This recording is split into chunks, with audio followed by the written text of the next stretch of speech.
Wes Brisco, and they're going to have a whole lot of cool guests here for you. If you don't already listen to their podcast, I highly recommend it. It's a very entertaining listen. So, and I'm sure they'll give you plenty of info about how you can find that podcast. And I'm correct in that, right? Yes. First of all, I want to thank all you guys for taking time out. I know it's been a busy weekend, and I know a lot of you guys have heard a lot of podcasts, seen a lot of shows, met a lot of people, but it really brings me pleasure to see all you guys come together and support me videos. And we've been going for what? So this will be our third live show we did, but I believe it's been about 4 or 5 years ago we recorded the very first episode with Ryan Cage at the Best Western. It's been full speed ahead since. We took a little breather, we're getting back at it right now, so we're excited. This is kind of our kickoff, but this is also the anniversary of the podcast itself, and also just the friendship that has bloomed over the years that's turned into a brotherhood between me and Wes. Yes, and just speaking on that, last night, I'm sure most of you guys were at the show last night, right? Yeah. How about this? How about that match? Him and Attila.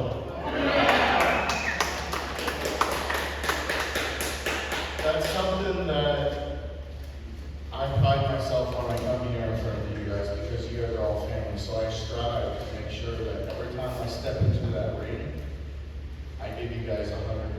It doesn't matter what I'm going through, I love all of you guys, because everyone goes through struggles, everyone goes through pains, but it's the people that are able to toughen up and get through it. And luckily, I'm blessed to have such a wonderful family here in Iowa that come and support us and come and watch the show, come to the Dan Gables Museum, supports Troy and everybody. It's heartwarming to me. And I just want to say thank you out of the kindness of my heart. How many of you?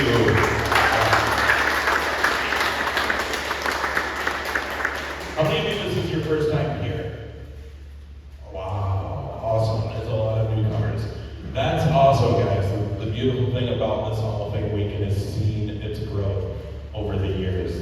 I think I've been coming since 2012, 2013. And the friends that I have made doing this, it's one of the best times of the year. So, yeah, thank you all for coming. Thank you for supporting this museum and this weekend. We're going to get into our guests here in a moment. We're just waiting for them to make their way back here. But real quick, let's catch up with what's going on with Wes Brisco. Because, guys, we actually took like a week or two off because we were preparing for this. And we haven't done a show in about 2 weeks. But you can find us on YouTube. So make sure that this will go up on YouTube later this week. So YouTube, Brisco Big A Show, subscribe, share, click that notification, and you'll know whenever we're loading up a new show. Yes, and two, our show is all about positivity and just showing you the great life of wrestling and telling stories. And we also will have pro athletes, different types of MMA fighters, rappers. We have a whole list of guests that we're about to start our show and bring and remake it and make it the best show that we can possibly make. That's right. So once again, let's get into how you've been, how this thing's going in Orlando. We're just waiting for our guests to make their way, and we'll start. Well, you know what? Why don't we start out with this? Anybody have a question for me? Anybody want to ask me a question real quick before we bring JBL and Mr. Jerry Brisco in here? We got a big question right here by Mr. Herb Simmons. This is a simple question. How was the match with Phil That is going to be one of the matches that's going to go down in history. No, for real. There's been a couple of matches where I won't watch. This is going to be a match that I'm going to watch over and over again because we put on a performance and we went at it. We went to war, and we went to war for you guys. We went to war to show you guys what real wrestling is all about. It's about storytelling. It's about telling who's the good guy, who's the bad guy.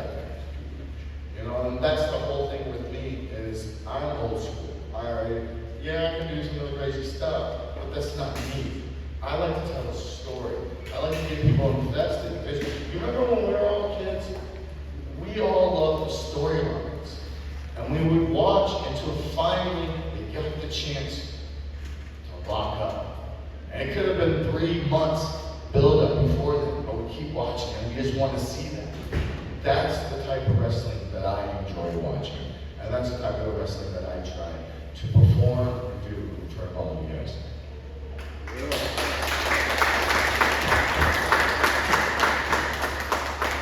Have you had any good rib stories? Good stories. Happy on the rib stories today. Let's see. I believe, did you guys heard the Heath Slater rib story, right? You guys heard that, right? So, okay. That was one rib. Let's see. I'm trying to think of another one. To be honest with you, not too many people rib.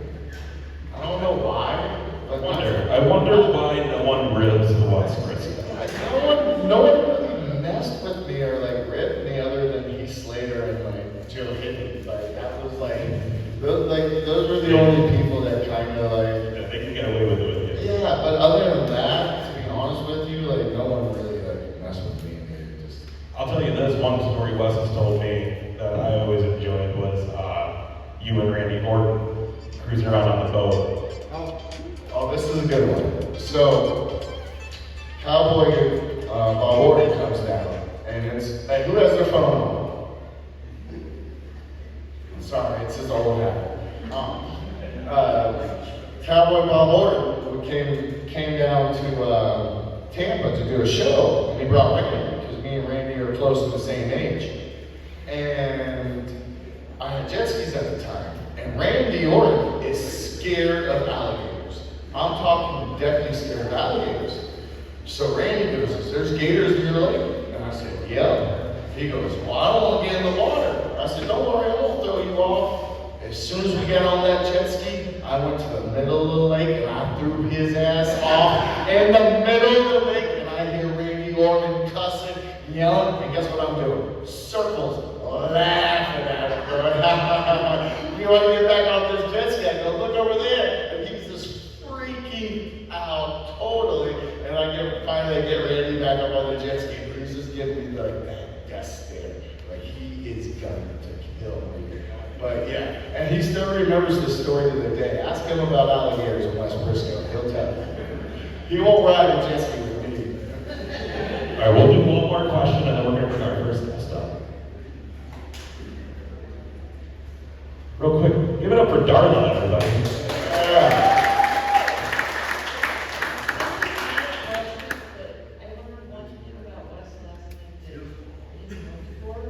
When he yells at you to move out of the way, you need to move out of the way.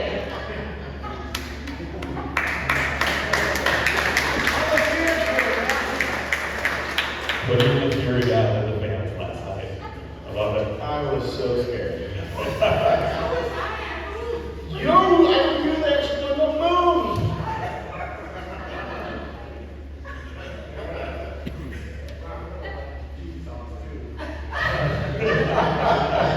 Hey, you know, Rock Riddle's a little cheesy, so a little bit cheesy will hurt. You know what I'm saying? Oh, that's great. All right, guys, so we're going to get ready to bring our first guest up. We are very, very excited that this is happening. We've talked about kind of making this happen for a while since we brought the show back this year. You guys know him. He's getting, he's a distinguished guest this weekend. Multiple-time hardcore champion, United States champion, Intercontinental champion, tag team champion, WWE champion, Hall of Famer, also a Lou Thez winner right here at the Dan Gable Wrestling Museum, I believe 2012. Am I right? I don't know, I guess I don't know the exact year. But, ladies and gentlemen, one of the best, Mr. John Bradshaw Layfield.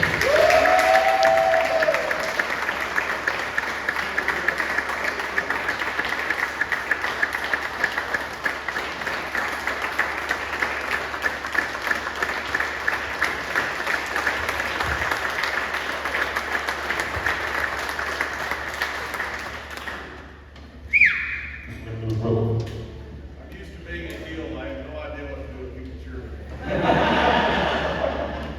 I was in Ireland one time, Northern Ireland, and some kid had a sign that said JBL sucks. So I'm tag teaming with Kurt Angle, and I grabbed the kid's sign. He's like a 5-year-old. He's like a 5-year-old kid, and a 6-year-old, whatever he is, a small kid. Grab the sign, and all of a sudden Kurt Angle's music plays. So Kurt comes to the ring, and when he gets there, he goes, "What is that?" I go, "Some asshole wrote this sign about me." He goes, "Should I rip it up?" I said, "Yeah." So he ripped up the sign, and the kid started crying. So Kurt looked at me and goes, "Did you get that from that kid?" And I said, "You're the one who ripped it up." So Kurt looks at me and goes, "You're an asshole." So now the whole crowd is booing me. My own partner's calling me an asshole. This is perfect. First of all, I want to know, how do you put up with my old man? And his internet. Yes, and his internet connection. We've been doing a podcast now for about 2 years, and Jerry still can't figure out how to get the camera on at the beginning of the Zoom call. Every time, I tell him, "Jerry, there's a camera emoji with a line through it. Click that." He goes, "Oh, yeah. That's every single week. He's from Oklahoma. It's, slow. But see, I always thought that, and I don't mean to get political, but Donald Trump was right. We need a wall in this country. Now, not between Texas and Mexico, but around Oklahoma.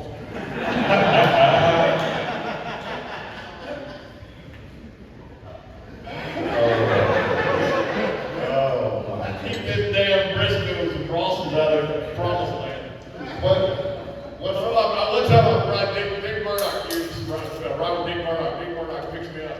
And where I lived past the hood in Garland, Texas with Bobby Duncan Jr.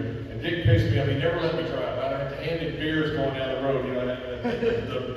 The mouth had to be torn, otherwise he'd just throw it right out the window. And so I handed him beers. He wouldn't let me talk. One morning he picks me up because "You're driving, kid." And we're going up to like Fort Sill, Oklahoma, or somewhere wrestling. I think the Fire Boys. And I never been drinking. One time with Dick, and I look over at him. He looks sick. I mean, really sick. I said, "Dick, you need me to pull over?" He said, No, keep driving, kid." So I drive further, and I look at it, it said work. It looks terrible. And I said, "Dick, you need me to pull over?" He said, "Keep driving, kid." Finally, we get up to the Red River that separates Texas and Oklahoma. And I said, "Dick, you need to pull over?" He goes, "Go across the river, kid." So I go across the river, we get in Oklahoma, he goes, "Pull over." And he threw up everywhere. And when he got back in the truck, he goes, "Don't ever throw up in Texas." I said, "Everything I ever dreamed about you, Dick, has just come true. I love you." Well, you know what? I hate to say it, but I believe we got Okie in the house. Oh no!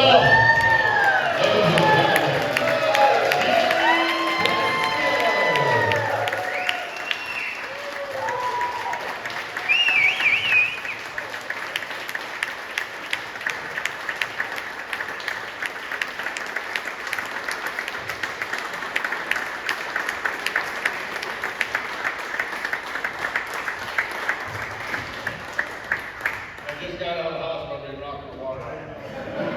Taking advantage of a sick man.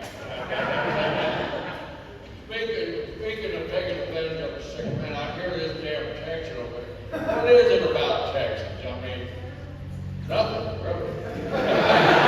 Except they live south of the Red River, which nobody wants to go there. That's the reason they gave it to Texas. That's the reason Texans have never really wanted to be a state, because nobody wanted to be a part of Texas. They didn't get anybody. So, he's right about the wall separating Oklahoma and Texas, but Texas got to pay for it. I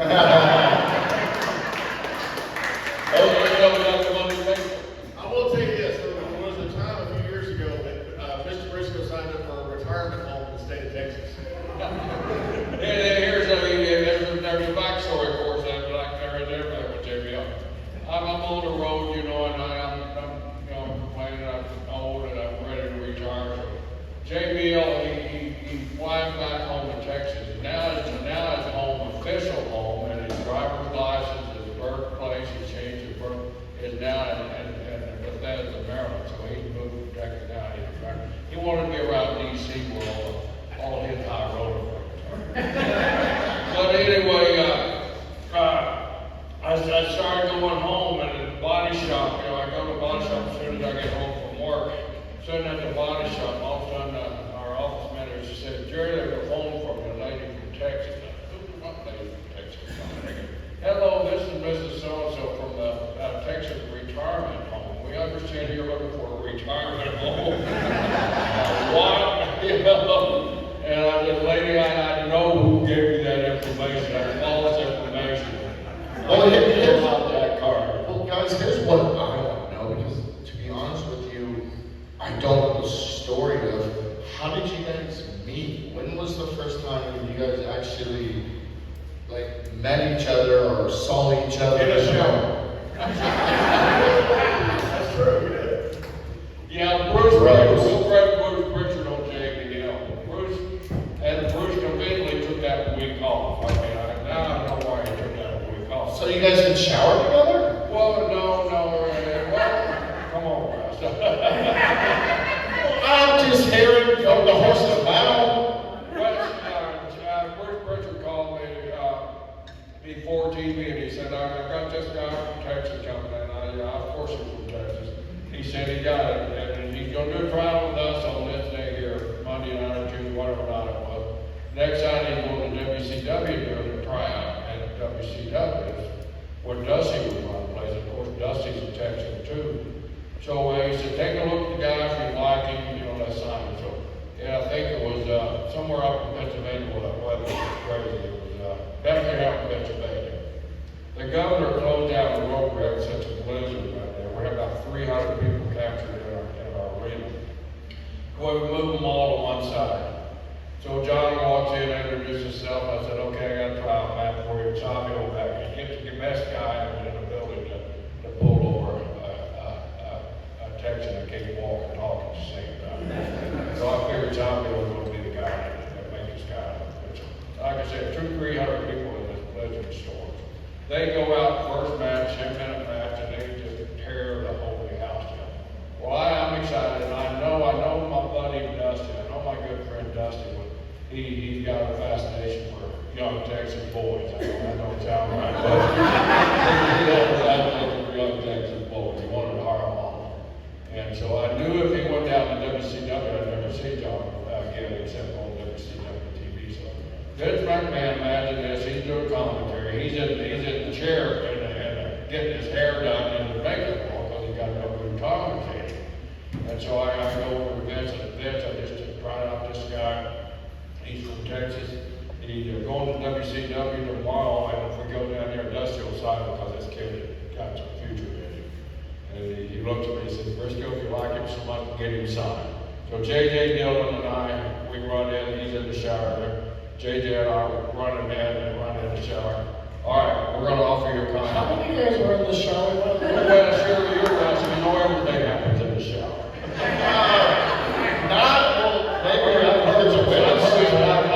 I've heard some stories of you in the shower, but I don't want to share them with those that have been on. Yeah, but there were females involved. No, anyway, we go in and we say, okay, we're going to offer you a contract. So JJ said, give them the handshake. So JJ leaves. I wait until he gets out of the shower and gets up on. Back in before the cell phone. So in the old arena, there was like we all see there was just a bank of phone payphone back in the back. The old school background kids, so they sort of definitely posted.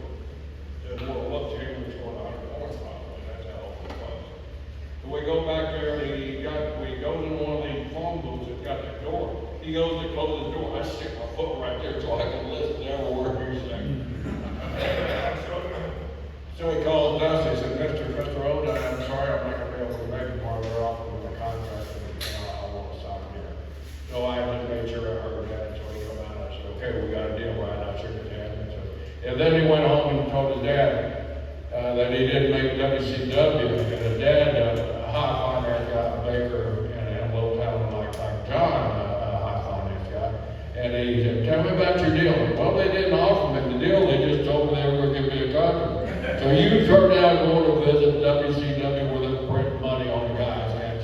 Yeah, Dad, I trust you guys. So that's how it is. I trusted in Okie.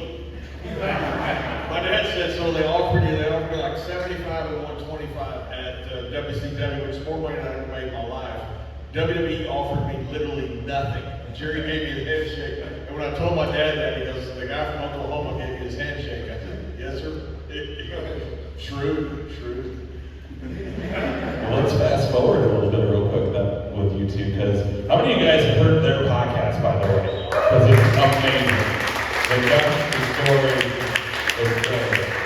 So we don't know the friendship that we have over the years, but what prompted the podcast? COVID prompted the podcast. Mr. Brisco and I have been good friends ever since, literally since the day he signed me. And, you know, I had the biggest decision in my life, and that was, do I trust this man behind the handshake? And I'd never met Jerry, and something about me said trust him, and I did. It's been the best thing ever happened to me, not just professionally, but I became friends with Mr. Brisco for the last 30 years, and it's been just an incredible blessing. But during COVID, we were talking all the time. We're on the text chain with other guys, like most people are. And they said, "Why don't you do a podcast?" And I said, "Nobody's going to listen to us tell the stories." And he goes, "Well, just do something to make people smile during COVID." So literally, it sounds altruistic. It sounds, pie in the sky. But we started the podcast really just to make people smile and laugh during COVID. And we just continue to do it because we really enjoy talking with old friends and telling a little bit about wrestling history. That's very good. That's kind of what we based our podcast on. Me and Big Ace is making people feel happy. Because we feel like there's enough negativity in the world right now that people need to listen to positive stuff and smile and laugh and hug and enjoy each other's company. Because life is very short and we have to, make sure we treasure every single moment. Another thing I want to ask you, John, was how was it tagging one of the baddest dudes in the world, Ron Simmons? Ron and I were friends long before we were tag team partners. We wrestled each other a lot of times, and they weren't doing anything with Ron, which is kind of crazy. He was the first recognized black heavyweight world champion, and they just weren't doing anything with him. And Ron and I were friends, and they kind of just stuck us together. I think because they had nothing else to do with us. And they asked me, they said, would you mind tagging Ron Simmons? I said, should you be asking him? You're asking me to tag with our Jack Robinson? And you're asking me if that's okay? My God, this is the greatest thing ever happened to me. And it was. Ron Simmons has been more than as much professional. He and Eddie Guerrero as anybody. Ron really helped me in wrestling. Ron wrestled actually a few years longer than he should have because of injuries, but he did it for me. He stayed with me a long time, longer than he probably should have, and it's because we're such good friends, and we are to this day. Yeah, Ron's one of my favorite people to talk to. I always send him bass photos.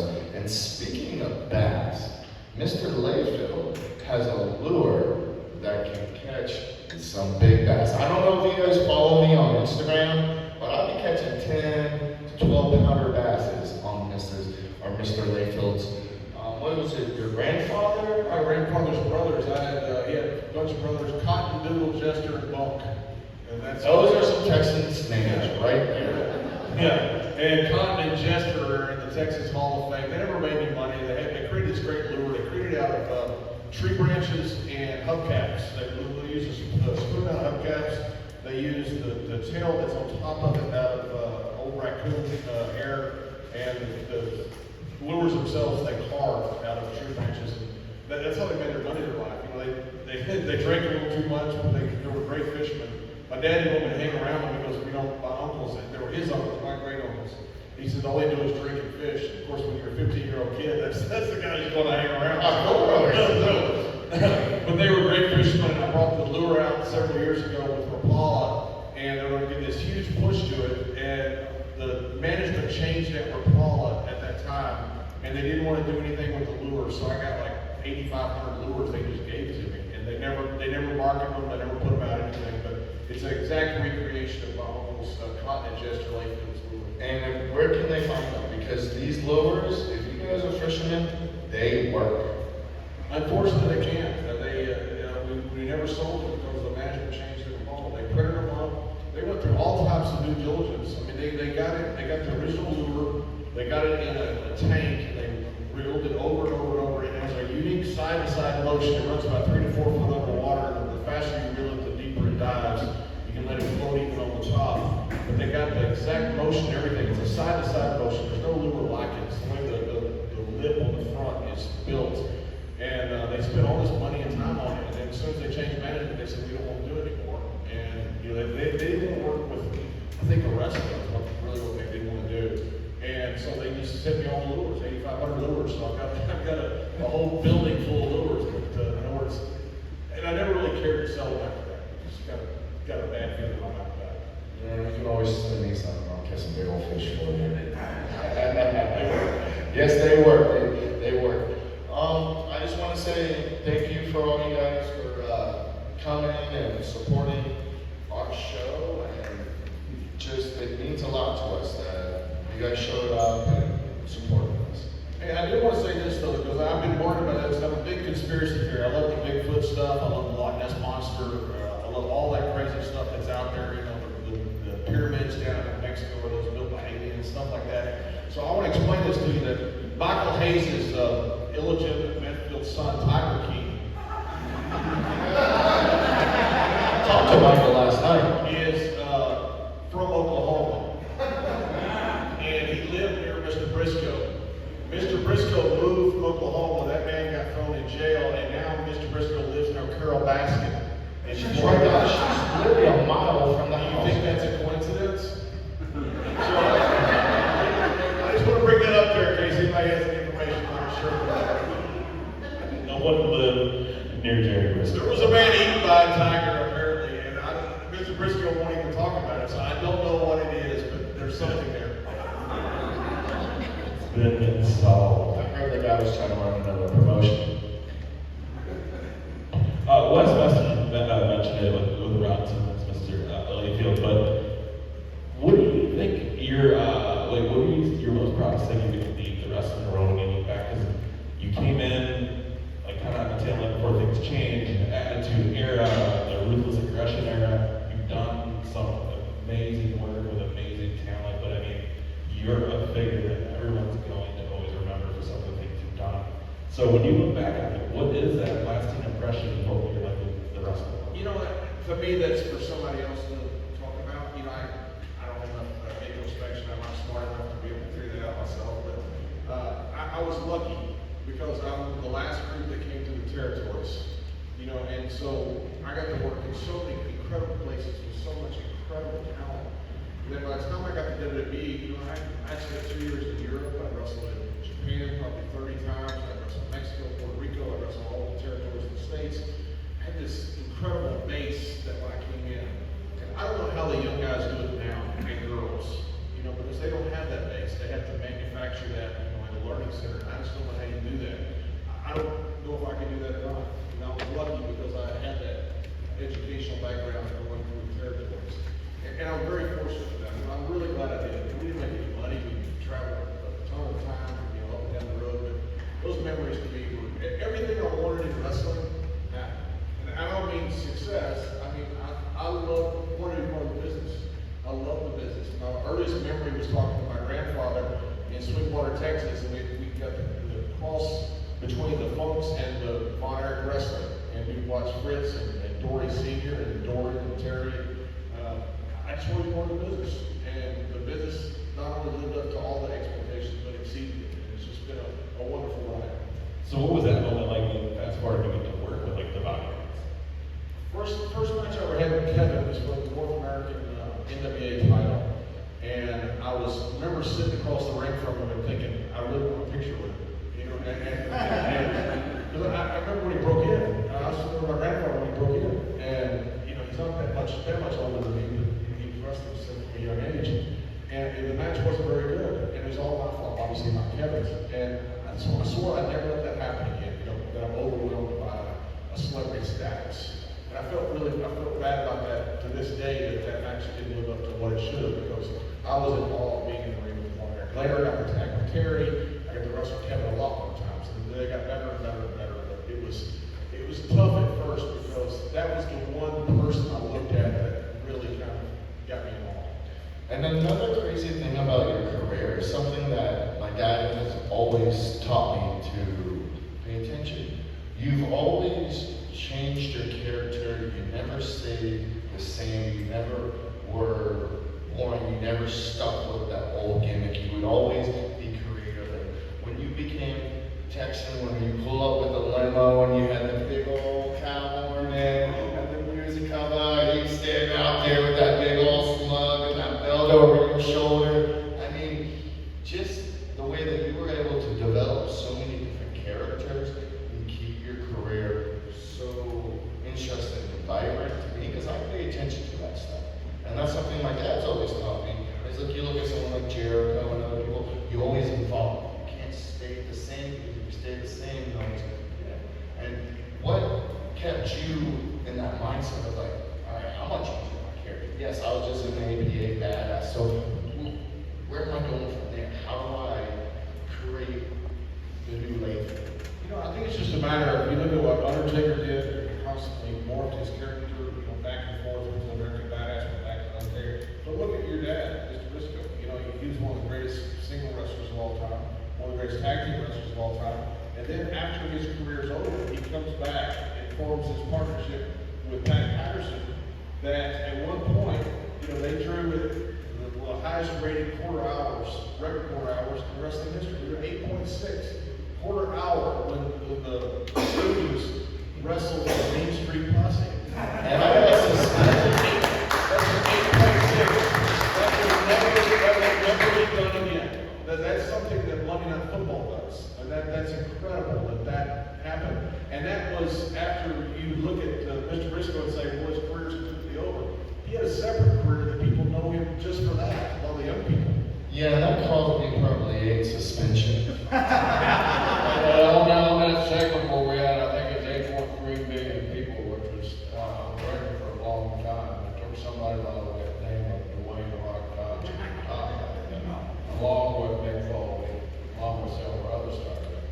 I had a, you know, every show, every segment you need a great lead. Well, our lead was after John and Ron broke up with their first battle head on. So you couldn't ask for a better lead. So the segment was loaded, but it was loaded the right way. Of course, we topped it off. And the segment grew with us. So I told Ron in that segment, I said, to close my head with a football tackle, and after I came back, I said, if I ever call that again, ignore it, please. I said, because that football tackle was the one that you brought from Florida State. I said, that was like the Heisman football tackle. Don't ever do that to me again, please, because you've hurt me, I just don't know how bad. JBL, what does it take for commentary? Because you're amazing on commentary. Again, I got multifaceted. But I mean, I think commentary is something that gets overlooked a lot of times because you guys, especially for the viewers at home, are painting the story behind the action. So what was it that you loved about doing commentary? Commentary, to me, you know, is part of the show. And it is part of the show. You're not calling a shoot match. You're not calling a football game. And one of the differences is you let the fans see what is happening before you tell them. And a lot of guys don't want to do that.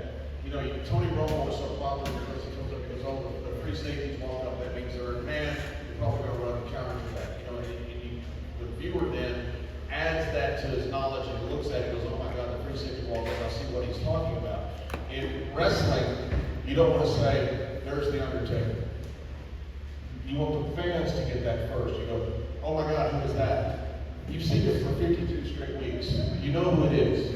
You know, but people say, well, that's stupid. No, it's not. It's let the fan realize first. Because once they come to that realization, so in wrestling commentary, you have to be a step behind, not a step ahead. And that mindset is different. That's why a lot of people have a problem with it. That's why you bring guys over from sports, and they have a real hard time doing this because they're used to being a step ahead. Because that's the smart thing to do. But that's not the correct thing to do. So, and also it's, you know, people say, why aren't you calling moves? You know, Vince was in my ear one time and some guy threw a drop kick or something. It's a drop kick, and he goes, it's not radio. I see it's a drop kick. Explain to me why I care about that drop kick. Because what commentators do in wrestling is storytelling, not calling action. that was a really, really good answer and really, really interesting. Glad that we got to hear that. Yeah, no, it's and it enhances that product, and you guys will be that much better for to switch gears, you talked about football. How did that prepare you for the world of wrestling? Texas sucks, bro. You know, tough is tough. You know, and you know, when you go through something really hard like a training camp or anything, you know, it doesn't matter what you're in. If you go through boot camp, if you go through a wrestling camp, tough is tough. And once you've gone through that a few times, you know you're not going to die. You're going to make it. And so I think the way this any type of sport, most guys who come into wrestling that have been in other sports tend to do much better than guys who only come into wrestling because they have that background of they've had to be successful at something and they've had to go through some really hard times to get there. And I think that's what football gave to me as far as getting into wrestling. Now, do we see rugby becoming a big thing as we go down the future here in the States? I know you're a big advocate for it. Yeah, I use rugby around the world. In fact, went down to East Africa, built a facility down in Malawi, just north of Lilongwe, one of the poorest countries in the world. We've got 1,000 kids in our program that use rugby. When we get them in, we get them educated with subsistence farming education, malaria, or HIV awareness, or job skills, or whatever they need. Rugby is a sport that gets them in. I don't know if it's going to make it in the States or not. It's a great sport to use for inner city kids and for low income kids because all you need is a ball. And it's like soccer, a beautiful game, but all you need is a ball. You know, in football you need 22 players, you need equipment, it's very expensive. Lacrosse is very expensive. Baseball is even more expensive. You know, you play stickball, still you need certain things, but rugby is stickball. And it's very easy to get going. And the problem is there's not much money in it, so all the kids want to go that are good athletes where the money is. Even when I say money, that's either scholarships for school or actually making a living doing the sport. Yeah, that's awesome. I don't know where we're at on time, but we can check it out. I think we got a couple more minutes and then we'll head out. Is that? By the way, we were on a European tour. Tony Correa was there, the Bushwhackers, and they wrote songs about the NFL being fake and we wrote songs about rugby being fake. So, and actually, that's all we could repeat about that song, which was very upsetting. I'm going to put you on the spot. What do you think of the Super Bowl this year? Next season. Oh, the Cowboys, there's no doubt about it. Let's go! Cowboys. But again, I want to thank everyone again for coming and supporting the Brisco and the Gay Show and spending your time with us. I know there's a lot of different things you guys can be doing, and I truly appreciate each and every one of you guys. I consider you guys all family, and I'm just happy to be a part of this. I'm looking forward to coming every year, just like all you guys. And I saw when everyone raised up their hand, how many new people came here this year. That's amazing. That just shows that we are spreading love, we're spreading the awareness of wrestling, and we're sharing the awareness of everyone coming together as a family. And that's the main important thing, is that we all come together. You know, whether what walk of life we are, we're all human, and we all love each other. So guys, thank you so much for having me. Thank you for my dad, Big A's, Mr. Rayfield. Hey, by the way, Super Family, did you see that the Texas Rangers swept the Tampa Bay Rays? I don't know if y'all saw that or not. They beat the shit. The Texas Rangers are from Texas. Ladies and gentlemen, we'll get it one more time. Mr. John Bradshaw right here. Mr. Jerry Brisco.